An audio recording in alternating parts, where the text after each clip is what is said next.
Alright guys, the last few hours in NASCAR have been absolutely wild. And if you're not caught up, you're already behind. Bubba Wallace did something at Martinsville that had everyone shaking their heads.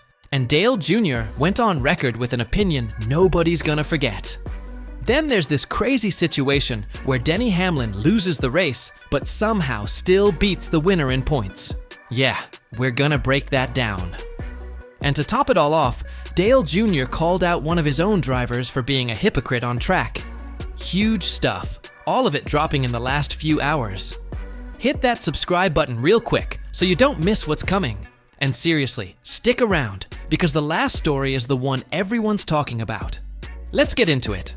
Bubba Wallace had a meltdown at Martinsville, and Dale Earnhardt Jr. said exactly what we were all thinking. Look, racing gets emotional. Everyone knows that.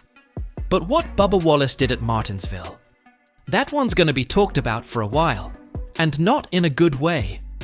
Here's the setup. Wallace's number 23 car was never really in rhythm all day. The balance was off, the pace wasn't there, and by the time the late stages hit, frustration had built up big time. Earlier in the race, Carson Hocevar had pushed him 3 wide on a restart. Not the cleanest move, but the kind of thing that happens in racing. For Bubba though, that stuck with him. So when the moment came, Wallace didn't let it go. He straight up bulldozed through Hocevar. No hesitation, no second guessing. Just drove right through him. The result? Multiple cars torn up, a caution flag, and Bubba limping home in 36th place. His second consecutive finish outside the top 30. A disaster. And Dale Earnhardt Jr. did not sugarcoat it one bit on the Dale Jr. download. He acknowledged that Wallace owned the mistake, but made zero excuses for the decision itself.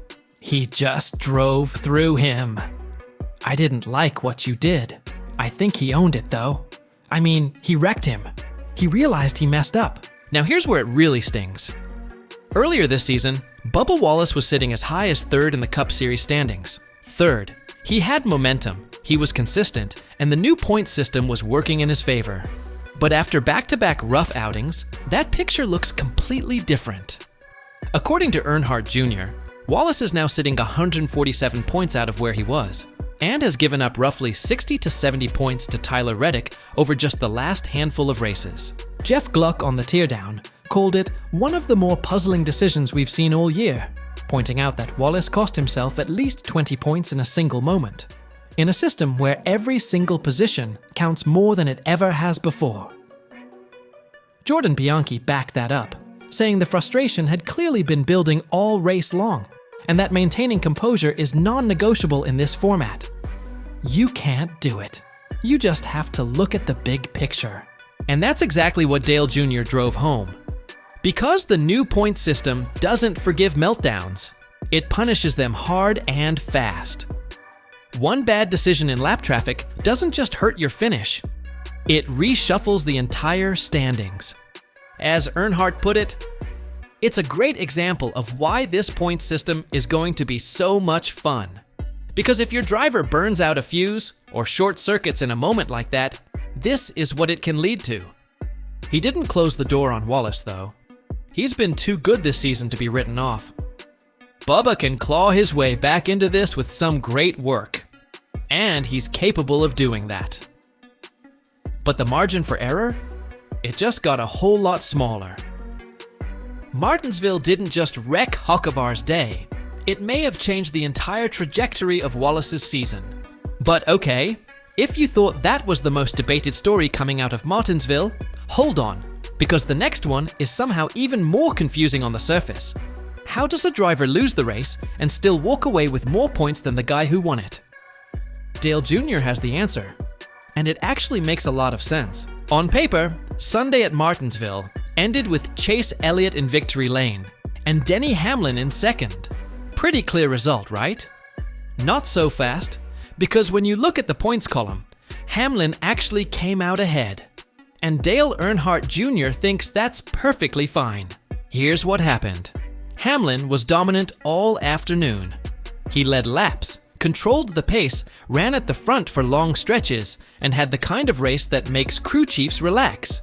He was fully in it. Chase Elliott, meanwhile, was quietly piecing together a different kind of day. One that didn't involve much stage point action early on. The turning point came in Stage 3. Crew Chief Alan Gustafson made an aggressive call, pulling Elliott off pit road early and committing to a 2-stop strategy. At that moment, Elliott was running 9th. It was a big swing, the kind of move that either looks genius or gets you roasted on pit road radio. For it to work, they needed a caution. They got one. That yellow reset everything, gave Elliott track position, and suddenly the guy who was running 9th had a shot at the lead. He took it, passed Hamlin on a restart, and held on for the win. Great strategy, great execution, real victory. But here's the thing, because Elliott skipped the early stage points, Hamlin's consistent all-day dominance still netted him a higher overall points total. And Earnhardt Jr. doesn't see that as a flaw.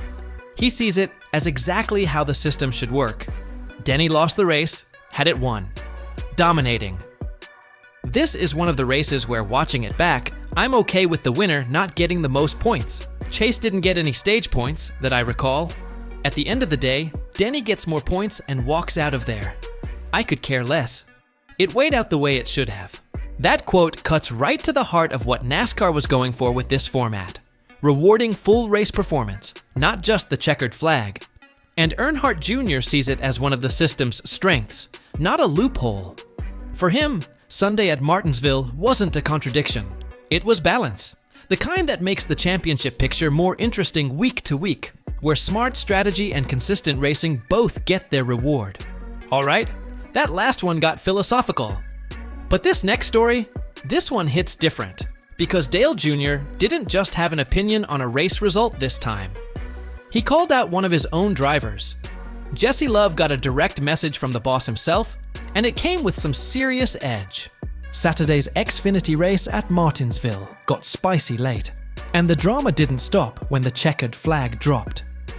Jesse Love and Raja Carruth had been trading paint in the closing laps while battling for 6th, and the last contact from Carruth sent both cars sliding up the track. Brent Cruz got caught in the mess, tagged Carruth, and sent him into the wall. Love finished 12th. Carruth ended up 25th. After the race, Love went straight to the garage to find Carruth. He wasn't happy. But here's where Dale Earnhardt Jr. stepped in, and he didn't take sides the way Love might have hoped. On the Dale Jr. download, the JR Motorsports co-owner straight up called out his own guy for being hypocritical. Jesse drives the way he doesn't like to get driven. Jesse races hard, and there's nothing wrong with it. But when it comes back around, he doesn't like it. Especially at Martinsville. Damn, you're supposed to get run into. And then Dale Jr. went full legend mode. He talked about how, back in his driving days, Martinsville was the one track where he actually wanted contact. He looked forward to it. Bumpers, door rubs, sheet metal stories. That was the whole point of going to a short track. His message to Love and the current generation was clear. Short track racing is physical, and if you're going to race hard, you better be ready to take it just as hard as you give it. Carruth, for his part, took responsibility afterward, calling it an out-of-character moment. The two settled it with a fist bump. But the message from the boss? That one's going to linger in the JRM garage for a while. Martinsville made one thing crystal clear. In this new NASCAR era, there's no room for short fuses or short memories. Bubba threw away weeks of work in one lap. Hamlin proved that consistency matters as much as wins. And Dale Jr. reminded everyone that Martinsville is supposed to be rough. That's literally the whole point. So here's my question for you. Can Bubba Wallace recover and still make a run at this title? Or is the damage already done? Drop your take in the comments. And if you're not subscribed yet, do it now, because this season is just getting started.